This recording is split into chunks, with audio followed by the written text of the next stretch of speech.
জলটা আজানের কি মর্ম, আল্লাহ পাকের এই আজান মানুষকে কতটা নামাজের দিকে নিয়ে যায়। ছন্দের মাধ্যমে কবি লিখছে, দেখেন। ভেসে আসে মিনার হতে মধুর আজান, যে আজানে মুগ্ধ ছিল স্বয়ং রহমান।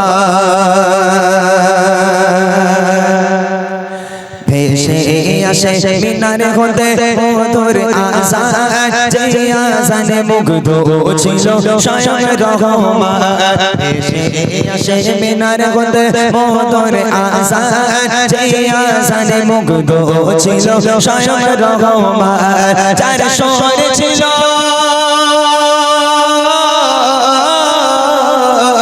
যার সুরে ছিল এত মায়া ভালোবাসার টান, যার সুরে ছিল এত মায়া ভালোবাসার টান, যে আজান না হাকিলে পাখি গাহিত না গান, যে আজান না হাকিলে পাখি গাহিত না গান। ভেসে আসে মিনার হতে মধুর আজান, যে আজানে মুগ্ধ ছিল স্বয়ং রহমান। সাহাবায়ে কেরামগণ মিটিং করলো। আমাদের এখনকার মসজিদে মিটিং হয়, তখনও মিটিং হতো। সাহাবায়ে কেরামগণ এক জায়গায় বসে মিটিং করলো। ইয়া রাসূলুল্লাহ, ইয়া হাবিবাল্লাহ, বেলালকে আমরা আর মুয়াজ্জিন রাখতে চাই না। কেন? বেলালের আওয়াজ ছিল তোতলা, বেলাল ভালো করে কথা বলতে পারতো না, তুতলে যেত। অর্থাৎ বেলালের আজান শুদ্ধ হয় না, বেলালের কণ্ঠ নাকি ভালো না, আমরা শুনবো না। আমরা একটা কারি সাহেব মুয়াজ্জিন ঠিক করেছি, যার কণ্ঠ খুব ভালো, মধুর সুরে আজান দেবে। আমার নবী কোনো উত্তর দিল না, যেটা ভালো বোঝো সেটা করো। সাহাবায়ে কেরামগণ বিলালকে বাদ দিল। হযরতে বিলাল মনটা মলিন করে বাড়ির পথে রওনা হয়ে গেল। এদিকে নতুন মুয়াজ্জিন আজ থেকে আজান দেবে। তারপর দেখেন কি হয়। একদিন সাহাবারা মিলে নবীকে বলে, কণ্ঠ তাহার লাগে না ভালো, আছে ভরা ভুলে। একদিন সাহাবারা মিলে নবীকে বলে, কণ্ঠ তাহার লাগে না ভালো, আছে ভরা ভুলে। হবে না দিতে আজান তাহার আর কোনো দিন, রাখবো মোরা মধুর সুরের আর মুয়াজ্জিন।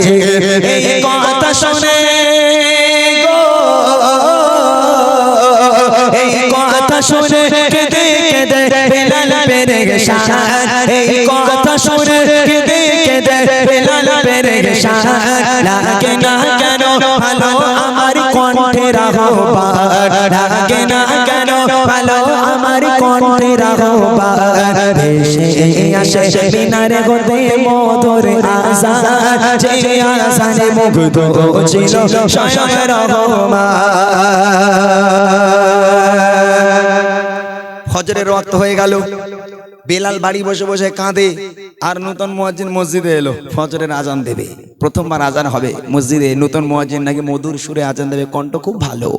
হযরতে বিলাল সারা রাতে ঘুমালো না, সারা রাত কিছু খেলো না, যায় নামাজের পাটি ফেলে আল্লাহর কাছে হাত তুলে হযরতে বিলাল কন্দন করে যায়, কেঁদে যায়। আর ফজরের ওয়াক্তে, ফজরের আগে নতুন মুয়াজ্জিন মসজিদুন নবী শরীফে এসে হাজির। প্রথম আজান হাঁকবে। যে মসজিদের ইমাম আমার নবী, সেই মসজিদের মুয়াজ্জিন একজন কারি সাহেব সাহাবা হয়েছে। কত ভাগ্যের একটা বিষয়। সে তাড়াতাড়ি করে চলে এলো আজান দেওয়ার জন্য। মেম্বারে উঠলো। সেই নতুন মুয়াজ্জিন মেম্বারে উঠে, ফজরের ওয়াক্ত হলো, মেম্বারে উঠে শুরু করেছে, আসসালাতু খায়রুম মিনান নাওম, আসসালাতু খায়রুম মিনান নাওম। আজান শেষ হয়ে গেল, সকাল হয় না। আর নতুন মুয়াজ্জিন মনে মনে করছে যে আমি নতুন মুয়াজ্জিন আজকে জয়েন করেছি, হয়তো টাইমের একটু গন্ডগোল হলে হতে পারে। তো সেই সময় নতুন মুয়াজ্জিন কি করলো, ও কিছুক্ষণ পর আবার একবার মেম্বারে দাঁড়িয়েছে, আবার একবার দাঁড়িয়ে আবার আজান হাঁকা শুরু করেছে, আসসালাতু খায়রুম মিনান নাওম। আবার আজান হয়ে গেল, দুবার আজান হয়ে গেল, সকাল হয় না। এইবার সাহাবায়ে কেরামগণ তাড়াতাড়ি করে মসজিদে এসে হাজির। কি ব্যাপার, ফজরের ওয়াক্ত হলো, আজান হলো না কেন? নতুন মুয়াজ্জিন বলছে, ভাইরা দুবার আজান হয়ে গেছে, সকাল হচ্ছে না। সাহাবায়ে কেরামগণ মনে করে, কেন? বিলাল একবার আজান হাঁকে, আজান শেষ হবার আগে পাখির গুনগুন শুরু হয়ে যায়, সকাল হয়ে যায়। আর নতুন মুয়াজ্জিন দুবার আজান হাঁকলো, এখনো সকাল হয় না। এই মুয়াজ্জিন আরেকবার যাও। সাহাবায়ে কেরামগণ আবার একবার মেম্বারে তুলে দিল, আবার শুরু করেছে, আসসালাতু খায়রুম মিনান নাওম। তিনবার আজান হয়ে গেল, তারপরেও সকাল হয় না। এদিকে নবী পাক বাড়িতে ঘুমাচ্ছিলেন। জিবরিল আমিন চলে এলো, ইয়া রাসূলুল্লাহ, ইয়া হাবিবাল্লাহ, কি ব্যাপার, আপনার মসজিদে আজান হলো না কেন? আমার নবী ধরপড় করে ঠেলে উঠেছে, পাশে স্ত্রী শুয়েছিলেন, আম্মাজান শুয়েছিলেন। জিজ্ঞেস করছে, কি ব্যাপার গো বিবি, আজান হয়নি? বলে, আজান হয়নি মানে আপনার নতুন মুয়াজ্জিন একবার নয়, দুবার নয়, ভুল করে তিনবার আজান দিয়ে ফেলেছে, আজান হয়নি মানে? তখন জিবরিল আমিন বলছে, ইয়া রাসূলুল্লাহ, ইয়া হাবিবাল্লাহ, বেলাল আজান দেয়, আমার আল্লাহ আরশে মুআল্লায় বসে বসে শোনে, আর আপনার নূতন মুয়াজ্জিন 3 বার আজান দিয়েছে, এই আজান প্রথম আসমান পর্যন্ত পৌঁছায়নি। 3 বার আজান হলো, প্রথম আসমান পর্যন্ত পৌঁছায়নি। আমার নবী পাক বলে তাহলে যাওয়া দরকার। চলে গেল মসজিদ নববী শরীফে। কি ঘটনা ঘটেছে জানার জন্য তারপর দেখেন, এবার ফজরেতে ডাকে নতুন মুয়াজ্জিন, এবার ফজরেতে ডাকে নতুন মুয়াজ্জিন, কাটে না আধার যেমন সকাল হতো প্রতিদিন, তিন বার মেম্বারে উঠে আসান খেয়ে যায়, তারপরও কেন কাটে না রাত সকাল নাহি হয়, জিবরিল আমিন গো, জিবরিল আমিন নবীর কাছে পড়ে যায় বায়াত, জিবরিল আমিন নবীর কাছে পড়ে যায় বায়াত, মসজিদে নববীতে কেন হলো না আযান, মসজিদে নববীতে কেন হলো না আযান, এসে আসে মিনার হতে মধুর আযান, যে আযানে মুগ্ধ ছিল স্বয়ং রহমান। মসজিদে চলে এলো। এই সাহাবারা কি ব্যাপার, কি ঘটনা ঘটেছে? সাহাবায়ে কিরামগণ কান্না কান্না মুখে, ইয়া রাসূলুল্লাহ, ইয়া হাবিবাল্লাহ, 3 বার আজান হয়ে গেল, সকাল হয় না। আমার নবীও চিন্তিত, সব সাহাবাগণেরাও চিন্তিত, আর এদিকে বেলাল বাড়িতে বসে বসে কাঁদে। সবাই চিন্তায় পড়ে আর বেলাল কাঁদে। আবার জিবরিল আমিন আবার এলো নবীর কাছে মসজিদ নববী শরীফ, ইয়া রাসূলুল্লাহ, ইয়া হাবিবাল্লাহ, আল্লাহ পাক এক্ষুনি বলে পাঠিয়েছে আপনার ওই নতুন মুয়াজ্জিন একবার নয়, দুবার নয়, 3 বার নয়, আল্লাহ বলেছে নতুন মুয়াজ্জিন যদি এইভাবে লাগাতার কাল কিয়ামত পর্যন্ত আজান হেগে যায়, পৃথিবীর মানুষ কিয়ামত পর্যন্ত আর সকালের আলো কেউ দেখতে পাবে না, যতক্ষণ বেলাল মেম্বারে না দাঁড়াবে। আহা, মুয়াজ্জিন কাকে বলে? প্রত্যেকটা গ্রামের মসজিদের মুয়াজ্জিনদের হাসর নাসর হবে হযরতে বেলালের সঙ্গে। এটা এমনি এমনি নয়, বেলাল যদি আজান হাঁকে তাহলে সকালের আলো মানুষ দেখতে পাবে, আর নতুন মুয়াজ্জিন ওইভাবে কিয়ামত পর্যন্ত যদি আজান হেঁকে যায়, ফজরের ওয়াক্ত আর শেষ হবে না। আহা, আর নবী পাক বলে, ঠিক যাও বেলালকে ডেকে আনো। সাহাবায়ে কিরামগণ বেলালের বাড়ি গেল, গিয়ে দেখছে হযরতে বেলাল আল্লাহর কাছে হাত তুলে এত কান্না কেঁদেছে, বেলালের জামা ভিজে, জায়নামাজটা পুরো ভিজে গেছে। হযরতে বেলাল কাঁদছে আর বলছি, আল্লাহ আমি তো ইচ্ছে করে তোতলা হইনি, আল্লাহ তুমি তোমাকে তোতলা করেছো, আল্লাহ আমার কণ্ঠ দেবার মালিক তুমি, যে মসজিদের ইমাম আমার নবী, সেই মসজিদের ইমাম ছিলাম আমি বেলাল, আল্লাহ কেন আমার ভাইরা আমাকে বাদ দিল, আল্লাহ তুমি আমাকে আবার পুনরায় মুয়াজ্জিনে কবুল করে নাও। আল্লাহ পাক বেলালের দোয়া কবুল করে নিল। সাহাবায়ে কিরামগণ বেলালের বাড়ি এসে হাজির। চলো বেলাল, মসজিদে যেতে হবে। হযরতে বেলাল এবার যাবে। কবে লিখছে দেখেন, হযরতে বেলাল সারা রাতে একটু ঘুমায় না, ও সোফারা আরজ নিয়ে বলে রব্বানা, দয়া করে আমার দোয়া কবুল করে নাও, পুনরায় আবার আমায় মুয়াজ্জিন করে দাও, কবুল করে গো, কবুল করে খোদা পাঠায় নবীর কাছে পেগাম, কবুল করে খোদা পাঠায় নবীর কাছে পেগাম, হবে না সকাল বেলাল যদি না হাঁকে আযান, হবে না সকাল বেলাল যদি না হাঁকে আযান, এসে আসে মিনার হতে মধুর আযান, যে আযানে মুগ্ধ ছিল স্বয়ং রহমান। বেলাল মসজিদে এলো, আমার নবীর মুখের দিকে তাকালো, আহা, নবীর মুখের দিকে তাকিয়ে বেলালের সব কষ্ট দূর হয়ে গেল। আমার নবী পাক মুচকি হাসি দিয়ে বলল, বেলাল মেম্বারে এসো, মেম্বারে ওঠো। হযরতে বেলাল আল্লাহর কাছে শুকরিয়া আদায় করছে, আল্লাহ তাআলা তুমি আমার দোয়াটা কবুল করেছো। হযরতে বেলাল নবীর দিকে মুচকি মুচকি হাসতে হাসতে তাকাতে তাকাতে মেম্বারের দিকে যাচ্ছে। সব সাহাবায়ে কিরামগণ পেছনে, হযরতে বেলাল মেম্বারে চলে গেল। মেম্বারে গিয়ে এবার হযরতে বেলাল শুরু করেছে, আসসালাতু খায়রুম মিনান নাওম,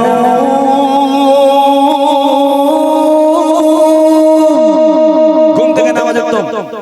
হযরতে বেলাল শুরু করেছে আবার একবার, আহা, নবী পাক সামনে দাঁড়িয়ে হযরতে বেলাল মেম্বারে আজান দেয়, আবার বলে আসসালাতু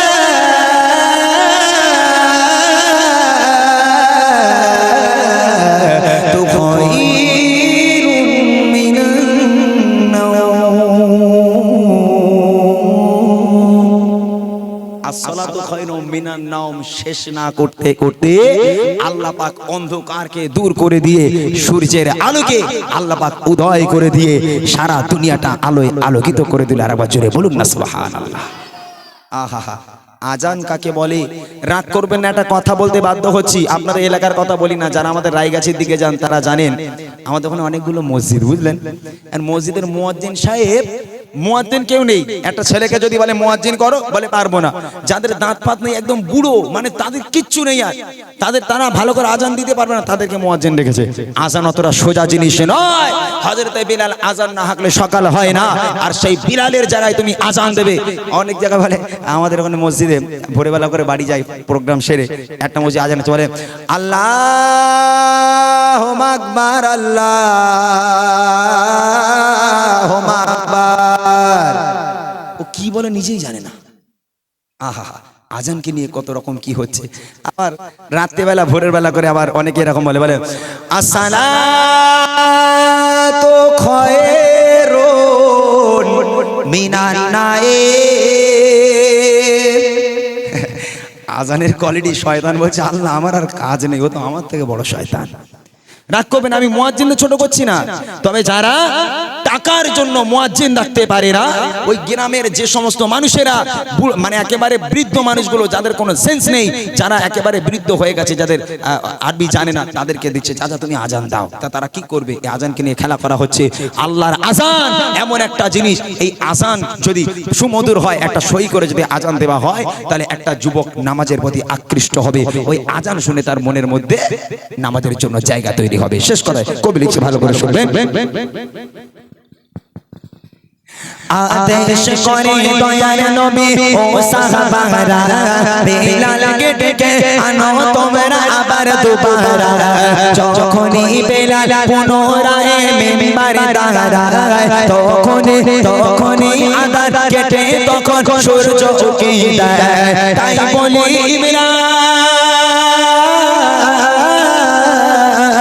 তাই বলি ইমরান, শোনো আজানের এমন শান, যে আজান তোমায় আনবে প্রভুর প্রতি প্রেমের টান, যে আজান তোমায় আনবে প্রভুর প্রতি প্রেমের টান। এসে আসে মিনার হতে মধুর আজান, যে আজানে মুগ্ধ ছিল স্বয়ং রহমান, যে আজানে মুগ্ধ ছিল স্বয়ং রহমান, যে আজানে মুগ্ধ ছিল স্বয়ং